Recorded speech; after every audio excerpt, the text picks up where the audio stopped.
I expected a wife, not a gunslinger. Mail-order bride's hidden gun saved more than just her life. The Colorado Territory stretched endlessly under the amber glow of autumn 1882, its vast plains broken only by the occasional dust devil dancing across the horizon. Ezekiel Morrison stood on the weathered porch of his ranch house, watching the stagecoach approach through the heat shimmer. His calloused hands gripped the wooden railing with the same intensity he'd once used to hold his dying wife's fingers 2 years prior. The letter in his vest pocket felt heavier than the Colt 45 hidden beneath his coat. 6 months of correspondence with Miss Seraphina Blackwood of St. Louis had led to this moment. Her elegant script had promised companionship, understanding, and perhaps most importantly, silence about the things a man sometimes had to do to survive on the frontier. Zeke's weathered face bore the lines of a man who'd seen too much death and carried too many secrets. At 32, his dark hair was already touched with premature silver, and his green eyes held shadows that no amount of prairie sunshine could chase away. The scar running from his left temple to his jaw served as a permanent reminder of the night Confederate raiders had burned his first homestead in Kansas, taking everything except his determination to build something better. The stagecoach wheels ground to a halt in a cloud of dust and creaking leather. Driver Pete Hutchinson climbed down with a grunt, his tobacco-stained beard splitting into a knowing grin. "Well, Zeke, looks like your bride-to-be made it in one piece. Though I gotta say she's got more luggage than most folks moving west permanently." Through the coach window, Zeke caught a glimpse of auburn hair beneath a dark traveling bonnet. His heart hammered against his ribs with an intensity that surprised him. He hadn't expected to feel anything beyond practical relief. Sarah, his first wife, had been a love match that ended in heartbreak. This arrangement was supposed to be different, safer, built on mutual need rather than dangerous emotion. The coach door opened and a gloved hand emerged first, followed by the rustle of dark green traveling attire. Seraphina Blackwood stepped onto the dusty ground with a grace that seemed almost out of place in the harsh Colorado wilderness. She was smaller than he'd imagined, barely reaching his shoulder, but there was something in the way she held herself that spoke of hidden strength. Her face, partially concealed by the traveling bonnet, revealed high cheekbones and full lips that might have been pretty under different circumstances. But it was her eyes that caught him off guard. Deep brown, almost black, they held a wariness that matched his own. This was not a woman seeking adventure or romance. This was someone running from something. "Mr. Morrison, I presume?" Her voice carried the refined accents of education, but underneath lay something harder. Something that made the hairs on the back of his neck stand up in recognition. "Yes, ma'am. Miss Blackwood, welcome to Colorado." Zeke stepped forward, removing his hat, in a gesture of politeness his mother had beaten into him 30 years ago. "I hope the journey wasn't too difficult." "Difficult enough." She glanced around the ranch with eyes that cataloged everything.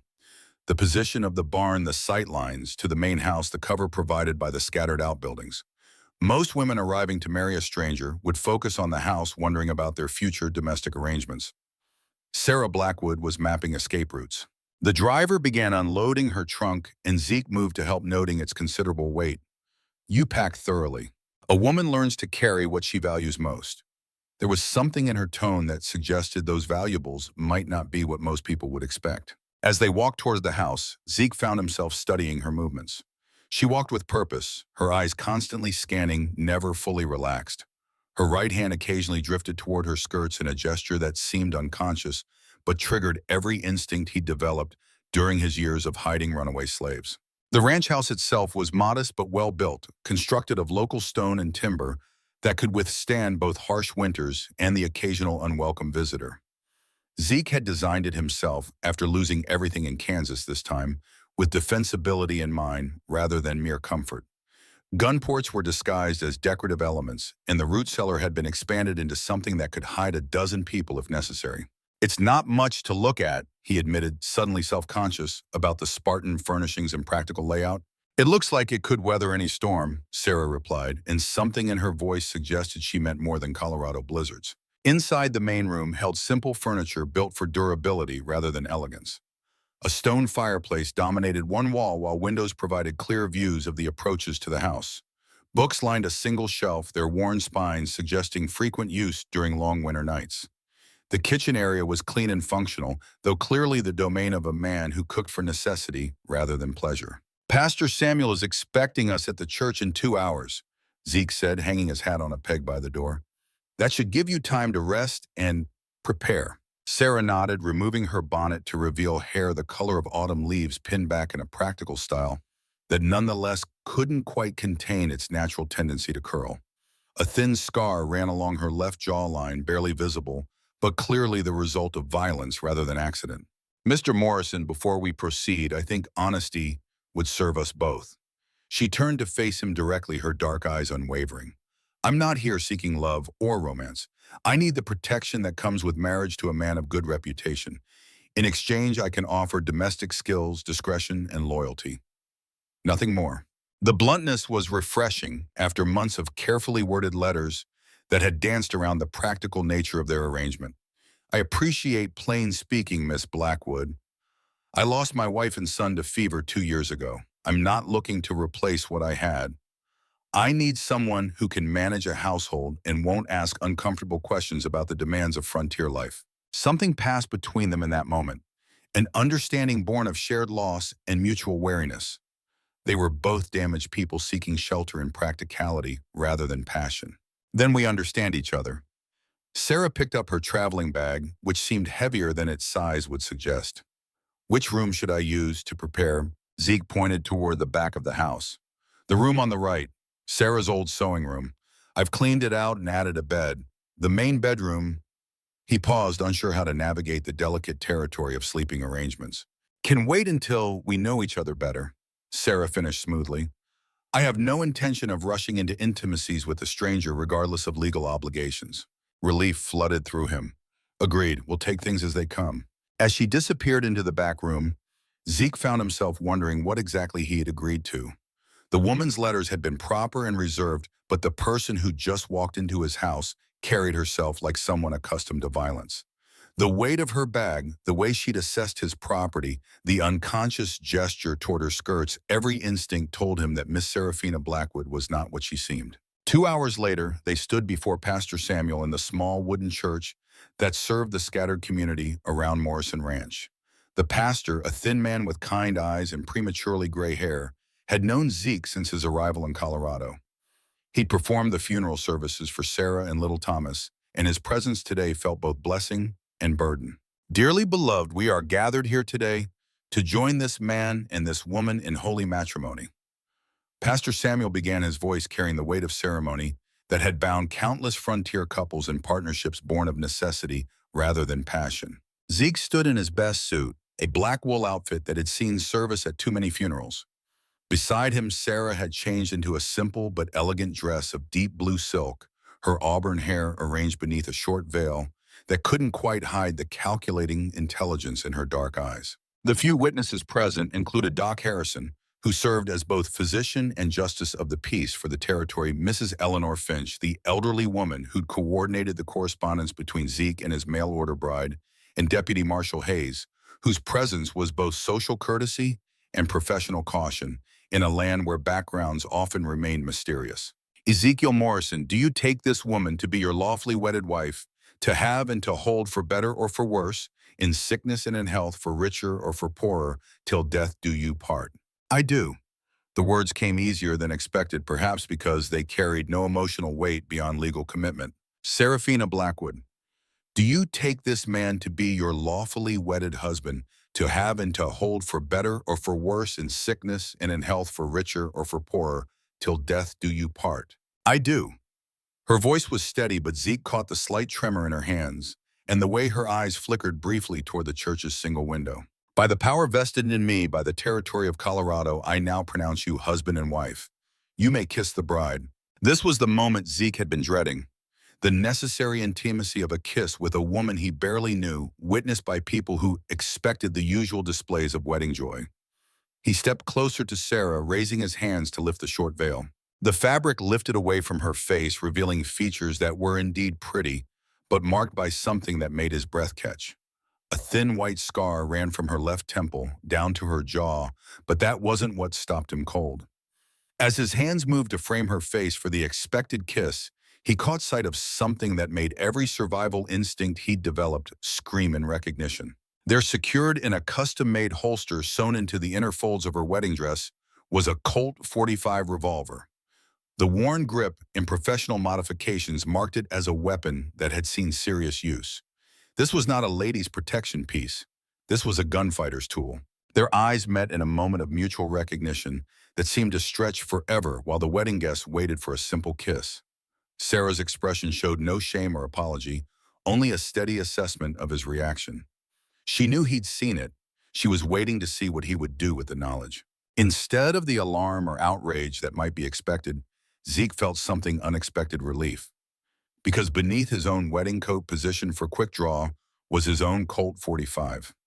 Whatever danger had followed Serafina Blackwood to Colorado, whatever secrets she was running from, at least she'd come prepared to fight. He leaned forward and pressed a gentle kiss to her lips, tasting the salt of shared secrets and unspoken dangers. When he pulled back, there was understanding in both their eyes. They were no longer simply two lonely people entering a marriage of convenience.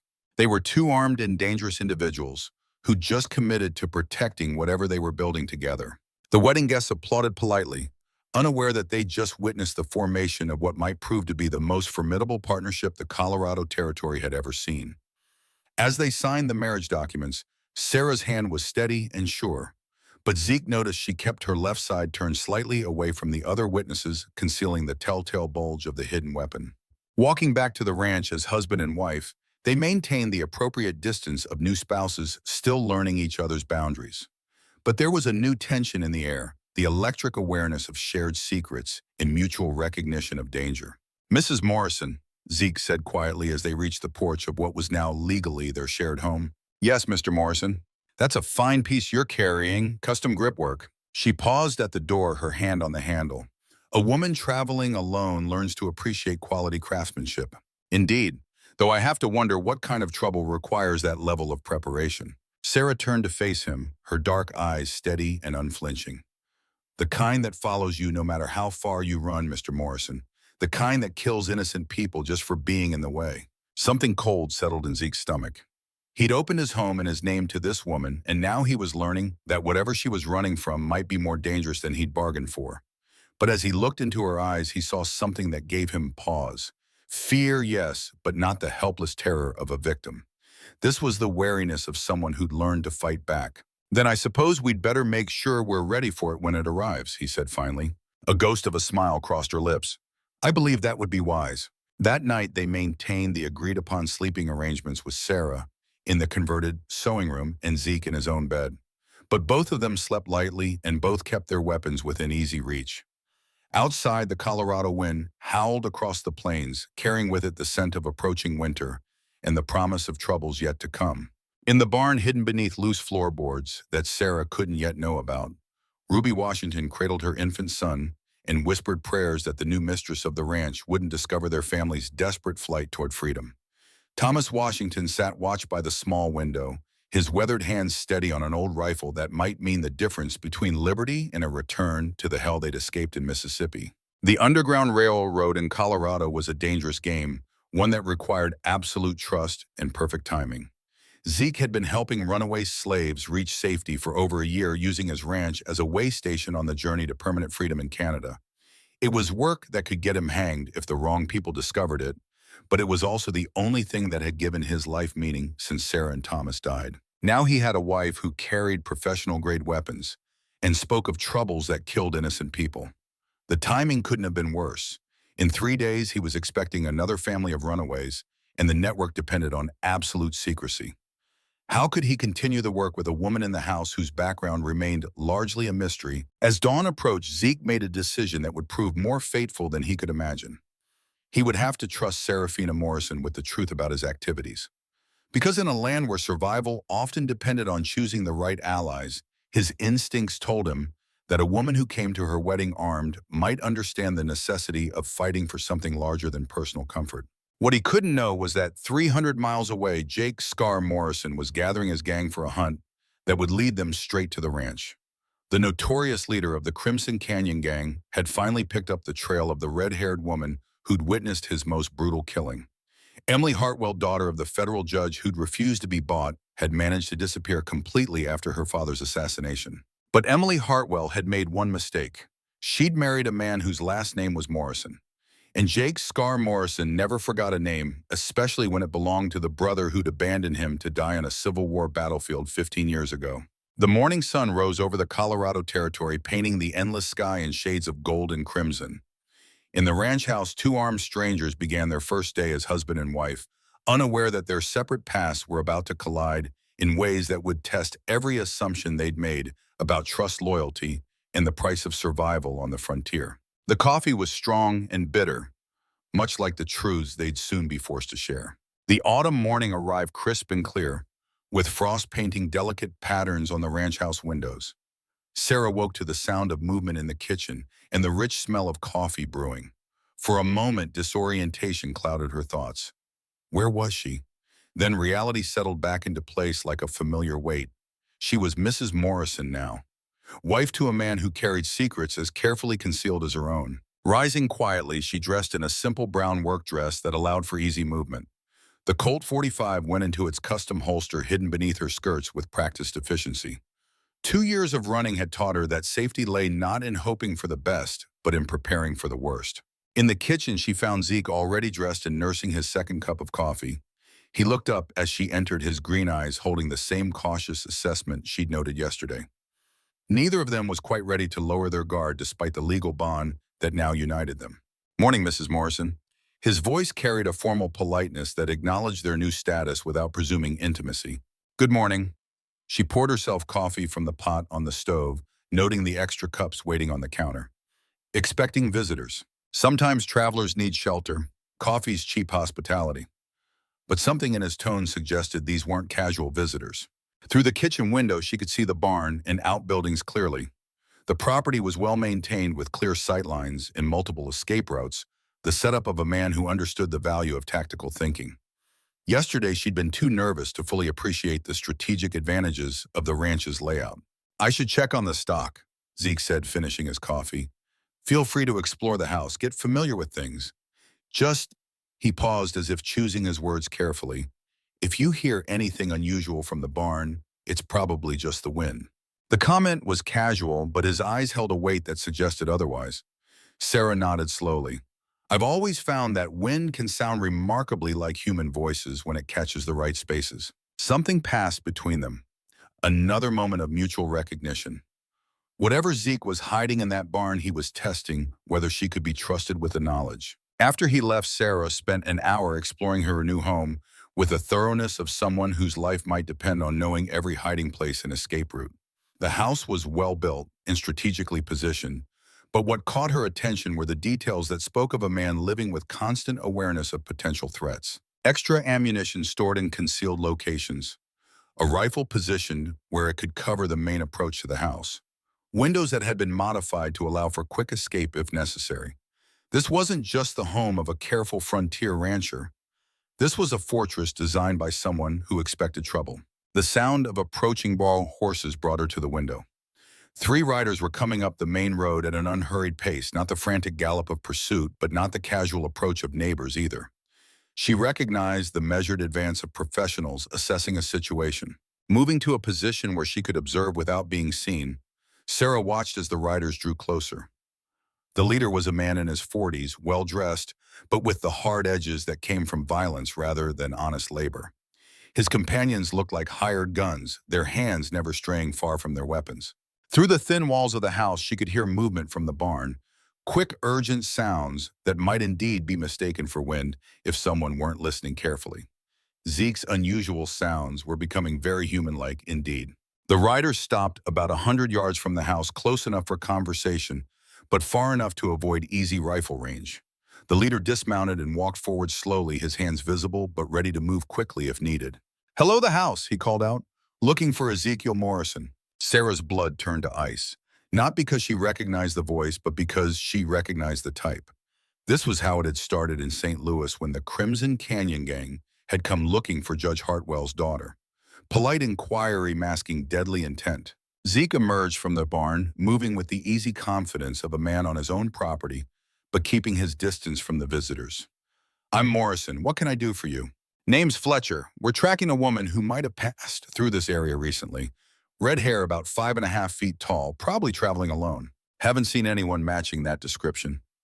Zeke's voice was steady, but Sarah could see the tension in his shoulders. See, that's curious? Fletcher continued, dismounting completely now. Because we heard tell of a mail-order bride arriving in Salvation Creek yesterday.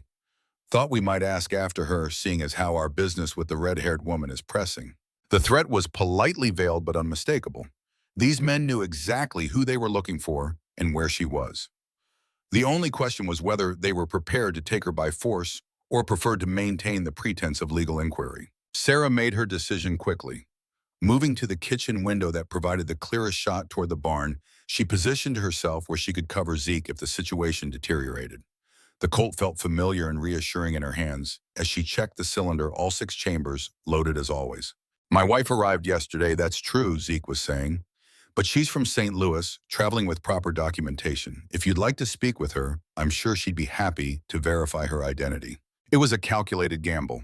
Sarah had indeed come from St. Louis, and her papers identified her as Serafina Blackwood, an identity she'd purchased from a forger who specialized in helping people disappear. But if these men were working for the same people who'd killed her father, they might know enough about Emily Hartwell's background to see through the deception. That would be mighty considerate, Fletcher replied, but his hand had drifted toward his gun. Would hate to ride all this way for nothing. Through the barn walls, Sarah could hear what sounded like someone moving quickly across wooden floors. Whatever Zeke was hiding in there, the timing couldn't be worse. If Fletcher and his men discovered runaway slaves along with a federal judge's daughter, the situation would explode into violence that would leave everyone dead. She moved to the front door, calculating angles and possibilities. The range was long for a handgun, but manageable for someone with her training. More importantly, her appearance might diffuse the immediate tension while giving Zeke time to handle whatever was happening in the barn. Gentlemen, she stepped onto the porch, keeping her hands visible but ready. I understand you are looking for someone. Fletcher's attention shifted to her immediately, and she saw recognition flicker in his eyes before being quickly concealed. He knew exactly who she was, but he was going to play the game a little longer. Yes, ma'am, we're tracking a fugitive wanted for questioning in connection with some unpleasant business in Missouri. Thought she might have come this way. I'm afraid I can't help you there. As my husband mentioned, I've only just arrived from St. Louis myself. She kept her voice level and pleasant, but every instinct was screaming warnings. These men weren't going to leave empty-handed. St. Louis, you say? Fletcher smiled, but it was the expression of a predator sizing up prey. Curious coincidence, the woman we're tracking was last seen in St. Louis as well. Behind him, his companions were spreading out slightly, not obvious but enough to create crossfire if things went wrong. Professional tactics that confirmed what Sarah had already suspected. These weren't random bounty hunters. They were part of the same organization that had murdered Judge Hartwell.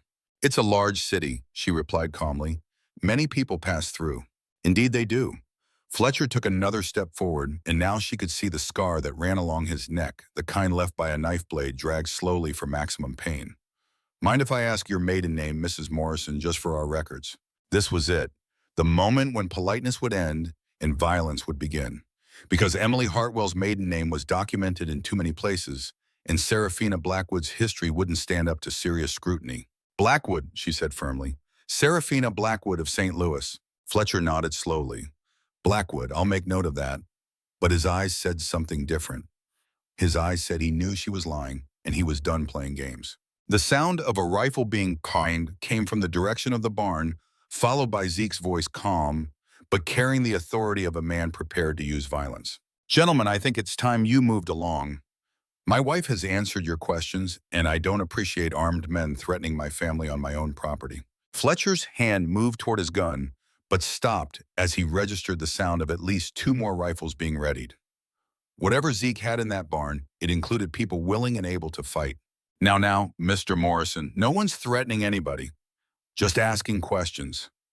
But Fletcher was backing toward his horse, recognizing that the tactical situation had shifted against him. Questions have been asked and answered, Zeke replied evenly. Time for you to ride out. For a long moment, the tension stretched tight enough to snap. Fletcher and his men were outnumbered and outgunned, but they were also professionals who wouldn't give up easily. The knowledge that they'd found their target would bring them back in greater numbers and with better planning. We'll be moving along then, Fletcher said, finally mounting his horse. But I suspect we'll have occasion to visit this area again soon. You'll find the hospitality considerably less friendly next time. Sarah called out, her voice carrying the steel of someone who'd learned to meet threats head-on. Fletcher touched his hat in mocking salute. "Until we meet again, Mrs. Morrison." The emphasis on her married name made it clear that he knew exactly who she really was. The three men rode away at the same measured pace they'd arrived. But Sarah knew this was merely a tactical retreat. They would be back, and next time they'd come prepared for a fight. As soon as the riders were out of sight, Zeke emerged from the barn, followed by two black men carrying rifles. The older one was perhaps 50, with gray threading through his hair and the bearing of someone accustomed to responsibility. The younger looked to be in his 20s, tall and lean, with the watchful eyes of someone who'd learned not to trust easily. "Sir, I'd like you to meet Thomas and Marcus Washington," Zeke said quietly. "They're traveling through on their way to better circumstances." The careful phrasing told her everything she needed to know. These were runaway slaves using the ranch as a station on the Underground Railroad. The barn contained a hidden compartment where families could shelter while making their way to freedom in Canada. "Mrs. Morrison," Thomas Washington said, formally touching his hat, "we appreciate your discretion in this matter." "I appreciate your willingness to stand with my husband," she replied.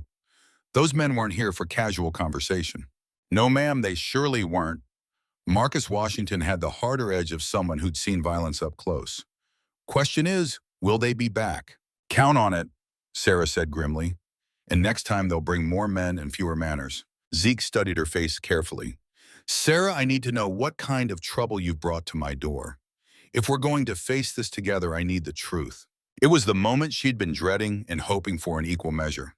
The chance to finally tell someone the truth about who she was and what she was running from, but also the risk of bringing down the very protection she'd sought by marrying him. "My name is Emily Hartwell," she said quietly. "My father was federal judge William Hartwell of the Eastern District of Missouri. 6 months ago, he was murdered in his study by men working for a criminal organization that controls much of the territory between Missouri and Colorado." Both Washington men stiffened at this revelation, understanding immediately what it meant for their own safety. "I witnessed the killing," she continued. "They've been hunting me ever since because my testimony could bring down their entire operation. The Crimson Canyon Gang has tentacles reaching into law enforcement, territorial government, and the railroad companies. They're not just outlaws, they're a shadow government that operates through intimidation and murder."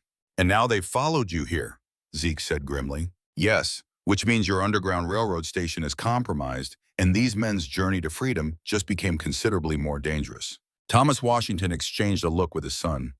"Mr. Morrison, perhaps it would be better if we moved on tonight. No sense bringing trouble down on folks who've already risked plenty to help us." "No." The firmness in Zeke's voice surprised them all. "Running separately just makes us all easier targets. Fletcher and his men know you're here now, whether they understand exactly what they saw or not. Splitting up would be a mistake." "Zeke's right," Sarah agreed. "And there's something else you should know. The leader out there, Fletcher, he recognized me immediately, which means they've been tracking me more closely than I realized. This isn't a random search. They knew exactly where to find me." The implications hung heavy in the autumn air. Somehow the Crimson Canyon Gang had tracked her to Colorado territory, and specifically to Morrison Ranch. Either they had sources she didn't know about, or someone had betrayed her location. "How many people knew about your marriage arrangement?" Marcus Washington asked, his military bearing evident in the directness of his question. "The correspondence went through Mrs. Eleanor Finch in Salvation Creek," Sarah replied. "But the letters were addressed to Seraphina Blackwood, not Emily Hartwell." "Someone connected the two identities," Zeke said thoughtfully.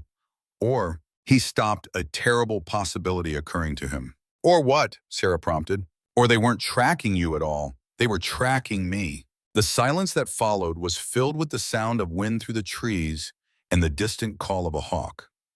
But underneath those natural sounds, there was something else, the faint but unmistakable rhythm of horses moving fast across the plains.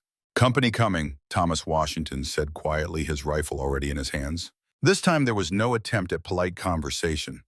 6 riders came over the rise at a full gallop, spreading out as they approached the ranch in a pattern designed for assault rather than negotiation. Fletcher was in the lead, but now he was accompanied by hard-faced men who carried their weapons openly. "Into the house," Zeke ordered, but his tone suggested this was strategy rather than retreat. "Windows on 3 sides give us better fields of fire than trying to hold the barn." As they ran for the house, Sarah caught sight of something that made her blood run cold. One of the riders carried a banner, not the simple flag of outlaws, but the organized standard of the Crimson Canyon Gang. This wasn't just a recovery mission for a witness. This was war. The ranch house erupted into controlled chaos as 5 armed adults prepared for a siege that none of them had wanted, but all of them understood was inevitable. Zeke moved with the efficiency of someone who'd planned for exactly this scenario, directing Thomas Washington to the kitchen window that covered the main approach while Marcus took position at the side window that commanded the barn area. Sarah found herself assigned to the front window, where her view of the approaching riders was clearest. Through the glass, she could see Fletcher and his expanded force spreading out in a classic pincer movement designed to surround the house and eliminate any possibility of escape. "Zeke," she called out, keeping her voice calm despite the adrenaline coursing through her veins. "That banner they're carrying, do you recognize it?" He glanced toward the window and she saw his face go pale. "Son of a bitch." "What is it?" Thomas Washington asked, not taking his eyes off his assigned sector. "It's a cavalry banner. 5th Kansas Volunteer Infantry." Zeke's voice carried a mixture of disbelief and growing dread. "That's my old unit from the war." The riders had stopped about 100 yards out, close enough for rifle work, but positioned to avoid easy shots from the house. Fletcher dismounted and walked forward, but this time he wasn't alone. A second man accompanied him, tall, lean, with the bearing of someone accustomed to command. Even at distance, there was something familiar about the way the second man moved, something that made Zeke's hands tighten on his rifle until his knuckles went white. "Hello, brother," the stranger called out, his voice carrying clearly across the still air. "Been a long time since Shiloh." The rifle almost slipped from Zeke's suddenly nerveless fingers, because the voice belonged to someone he'd thought was dead for 15 years. Someone he'd left bleeding on a Civil War battlefield after a disagreement that had torn their family apart forever. "Jake," he whispered, the name carrying the weight of old guilt and older grief. Sarah's blood turned to ice as the pieces suddenly fell into place. Jake Morrison, the same last name that had appeared in intelligence reports about the Crimson Canyon Gang's leadership. The notorious Jake Scar Morrison, whose reputation for brutality was legend throughout the territory. "You know him," she said quietly. "He's my brother." The admission came out like a physical wound. "My younger brother, who I left for dead at Shiloh when he chose the wrong side." Through the window, they could see Jake Morrison more clearly now. The scar that had given him his notorious nickname ran from his left ear to the corner of his mouth, not the result of enemy action, but a memento from the night he tried to kill his own brother in a dispute over whether to fight for Union or Confederacy. "Ezekiel," Jake called out, "I know you can hear me in there. Time we finished that conversation we started in Tennessee." "What does he want?" Marcus Washington asked, though his position at the side window meant he could see additional gang members moving to surround the house. "What he's always wanted," Zeke replied grimly, "to prove he was right and I was wrong, no matter how many people have to die in the process." Jake Morrison's path from Confederate deserter to gang leader had been paved with violence and justified by a twisted sense of betrayal.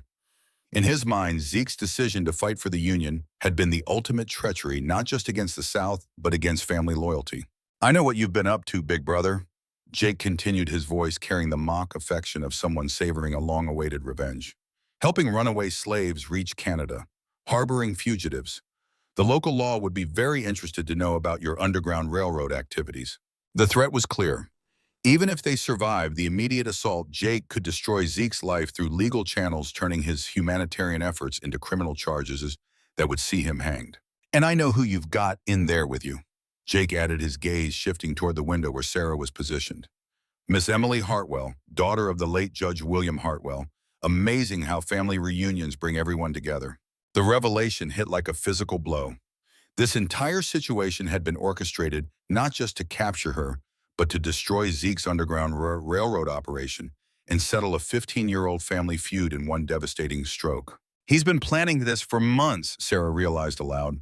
"The marriage correspondence, my identity as Seraphina Blackwood, he's been manipulating events to bring us both here." "The question is how," Thomas Washington said grimly. "Someone had to provide him with information about the Underground Railroad routes and your husband's activities." The answer came in the form of a familiar figure emerging from behind the barn. Mrs. Eleanor Finch, the elderly woman who'd coordinated the mail-order bride arrangements, walked slowly toward the house with her hands raised in apparent surrender. "I'm sorry, Zeke," she called out, her voice carrying genuine regret. "They threatened my granddaughter, said they'd kill her if I didn't help them." The betrayal cut deep, but Sarah found she couldn't summon anger toward the old woman. Fear for family was something she understood all too well. It was the same emotion that had driven her father to his death and sent her fleeing across half a continent. Mrs. Finch provided information about your marriage arrangements and your extracurricular activities.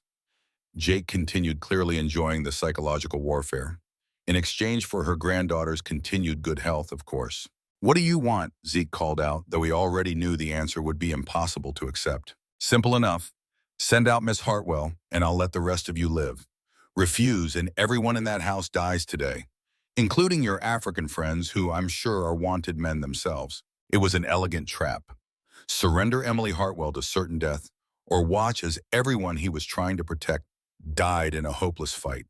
The kind of impossible choice that defined frontier justice and left good people with blood on their hands regardless of what they chose. How long do we have? Marcus Washington asked quietly. Not long, Zeke replied, studying the positions of the gang members. They're moving into final assault positions now. Through her window, Sarah could see riders moving to cut off any retreat toward the back of the property. In minutes, they would be completely surrounded with no hope of escape or outside assistance. The nearest neighbors were miles away, and by the time help arrived, there would be nothing left but bodies and burning buildings.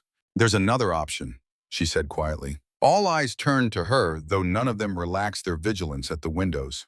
I go out there and kill Jake Morrison before he can kill any of you. That's suicide, Thomas Washington protested. You'd never make it close enough. I don't need to get close.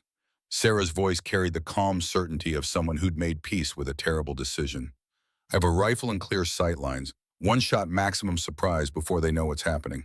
And then they kill you and storm the house anyway, Zeke pointed out. Maybe. But without Jake's leadership, they might be willing to negotiate. Gang members follow strength. Take out the leader and the followers sometimes lose their taste for a fight. It was a desperate gamble, but the alternatives were worse.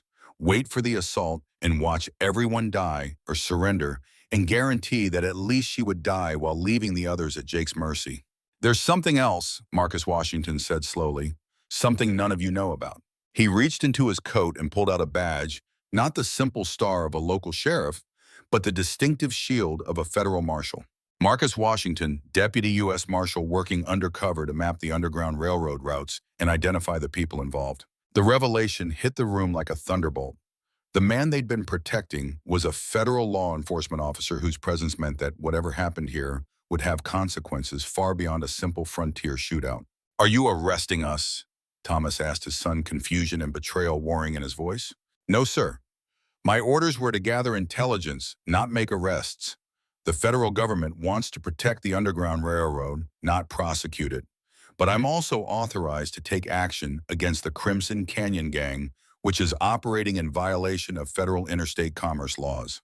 It changed everything and nothing. They were still outnumbered and surrounded, but now the legal implications of the fight had shifted dramatically. If a federal marshal died here, it would bring down the full weight of government investigation on everyone involved. Jake doesn't know about your badge, Sarah said thoughtfully. No, he doesn't. Then we use that. You go out there under a flag of truce, identify yourself as a federal officer and arrest him for murder and racketeering. He'll just shoot me, Marcus pointed out reasonably. Not if he thinks there are more marshals coming. Not if he believes you're part of a larger operation that will hunt him down if anything happens to you. It was still a long shot, but it offered something the other plans didn't. A way for everyone to survive while bringing Jake Morrison to justice instead of simply killing him. I'll do it, Marcus decided, but I'll need backup if things go wrong. You'll have it, Zeke promised. All of it. As Marcus prepared for what might be the last walk of his life, Sarah found herself thinking about the strange turns that had brought them all to this moment. A mail-order bride seeking protection, a widowed rancher helping runaway slaves, an undercover marshal posing as a refugee, and a family feud that had festered for 15 years. The irony wasn't lost on her that she'd sought safety in marriage, only to discover that her new husband came with dangers as complex as her own. Marcus walked out of the house carrying a white cloth tied to his rifle barrel, his federal badge clearly visible on his coat. The conversation that followed was too distant to hear clearly, but the body language was unmistakable. Jake Morrison's confident posture shifted to wariness as Marcus identified himself and explained the legal situation. For a few minutes, it seemed like the gamble might work. Jake appeared to be considering his options, weighing the risks of killing a federal officer against the benefits of completing his revenge. Then Mrs. Eleanor Finch spoke up, her voice carrying clearly across the distance. "That's not a real marshal, Jake. That's just Thomas Washington's boy pretending to be something he's not." The betrayal was swift and complete. Jake Morrison's hand moved to his gun with the speed that had made him legendary throughout the territory. Marcus reached for his own weapon, but he was a fraction too slow. The gunshot echoed across the ranch like thunder, and Marcus Washington fell to the ground in a spreading pool of blood. "Time for talking's over," Jake called out cheerfully. "Anyone else want to surrender before we burn you out?" In the house, Thomas Washington made a sound like a wounded animal as he watched his son die in the dirt. The old man's grief transformed instantly into rage that made the air itself seem to vibrate with potential violence. "I'm going to kill him," Thomas said quietly. "I'm going to walk out there and put a bullet in his brain." "No," Zeke said firmly. "That's what he wants. Emotional reactions that get us all killed." "Then what do you suggest?" Sarah asked, though she was already moving toward the back of the house where the kitchen window provided the clearest shot toward Jake Morrison's position. "We make him come to us, force him to assault the house on our terms instead of his." The plan was simple and desperate in equal measure. They would barricade the doors, take positions at the windows, and make Jake pay heavily for every inch of ground. It wasn't a plan for victory, it was a plan for making their deaths expensive enough that maybe, just maybe, some of the gang members would lose their nerve and ride away. Outside, Jake Morrison was positioning his men for the final assault. 6 armed outlaws against 4 people trapped in a house with limited ammunition and no hope of escape. The mathematics of the situation were brutally clear. But as Sarah took careful aim through the kitchen window, she found herself thinking about her father's last words. Judge William Hartwell had faced his killers without begging or bargaining, maintaining his dignity, even in the face of certain death. Sometimes, he'd said as the guns were pointed at him, a person's final act defines everything that came before. The rifle felt steady in her hands as she drew a bead on Jake Morrison's chest. One shot fired at the moment he committed to the assault might break his gang's cohesion long enough for the others to extract some measure of justice from the situation. Through the scope, she could see Jake clearly. The scar that marked him, the cruel smile that showed his enjoyment of the power he held over their lives, the casual way he gestured to his men, as if ordering executions was just another day's work. Her finger tightened on the trigger as Jake raised his hand to signal the attack. The shot that echoed across the ranch wasn't hers. Thomas Washington, grief-maddened and beyond caring about tactics or survival, had kicked open the front door and charged into the yard with his rifle blazing. His first shot took one of Jake's men clean off his horse. His second shattered another outlaw's shoulder before return fire began cutting him down. The old man made it 20 yards before the bullets found him, but those 20 yards were enough to throw Jake Morrison's carefully planned assault into chaos. Instead of a coordinated attack on a defended position, the gang found themselves in a confused firefight with targets shooting from multiple positions. Sarah took her shot in the confusion, her bullet taking Jake high in the shoulder and spinning him around. Not a killing shot, but enough to wound and disorient him at the crucial moment. Zeke was firing steadily from the front window, his shots carefully aimed and devastatingly effective. 2 more gang members went down under his rifle, and the survivors began to realize that their easy victory was turning into a costly defeat. "Fall back," Fletcher yelled, recognizing that the tactical situation had deteriorated beyond recovery. "Regroup at the rise." But Jake Morrison, wounded and furious, wasn't ready to retreat. Blood streaming from his shoulder, he stumbled toward the house with his gun drawn and murder in his eyes. "Ezekiel," he screamed, "come out and face me like, hey man, 15 years, I've waited for this." The challenge hung in the air like a physical force. This had never really been about Emily Hartwell or the Underground Railroad or criminal enterprises.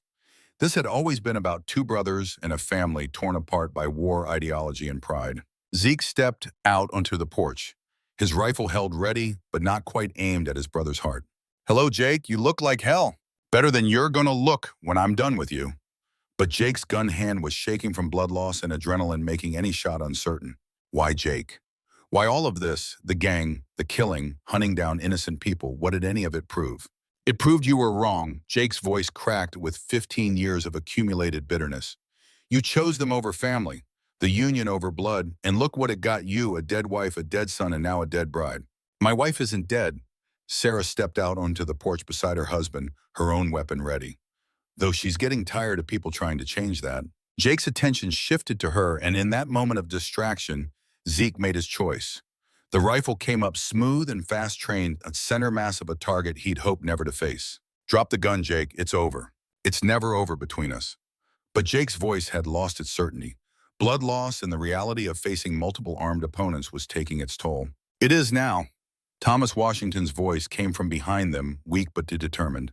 The old man had crawled back to the house, leaving a trail of blood, but somehow still alive and still fighting. "You killed my son, you bastard. That makes it my fight, too." The standoff stretched like a taut wire, four-armed people in a deadly triangle where any movement might trigger catastrophic violence. Jake Morrison wounded and outnumbered, but still dangerous. Zeke Morrison torn between justice and family loyalty. Emily Hartwell Morrison, who'd sought safety and found another war.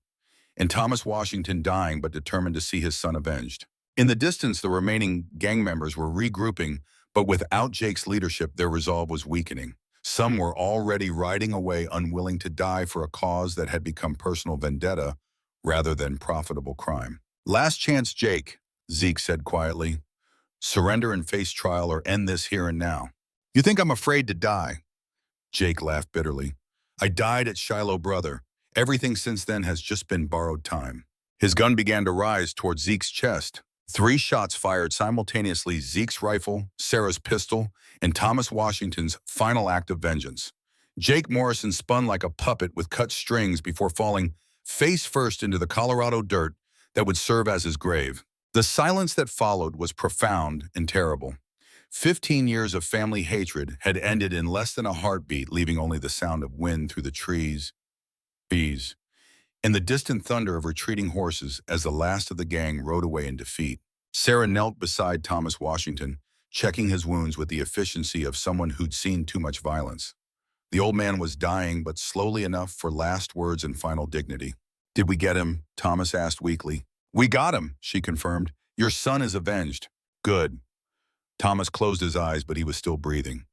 "Mrs. Morrison, you take care of that husband of yours.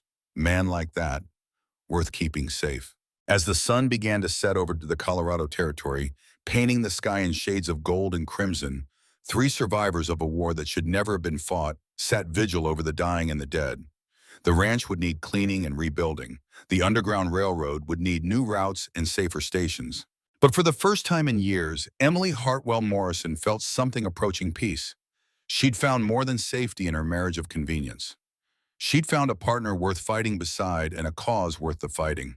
Zeke Morrison looked at his wife, his real wife now forged in battle rather than created by paperwork, and saw something he hadn't dared hope for. Not a replacement for what he'd lost, but something entirely new. A future built on shared danger, mutual respect, and the kind of trust that only came from facing death together and choosing life. 6 months later, at Thomas Washington's funeral, the pastor would speak of justice, redemption, and the price of freedom. But Emily would remember this moment when 3 strangers became family through fire and blood, and the simple choice to stand together when standing alone meant certain death. The mail-order bride had indeed worn a gun to her wedding, but she'd also brought something more valuable, the courage to use it in defense of something larger than herself. In the Colorado Territory of 1882, that was the most precious gift a woman could offer her husband, and Ezekiel Morrison knew exactly how lucky he was to receive it.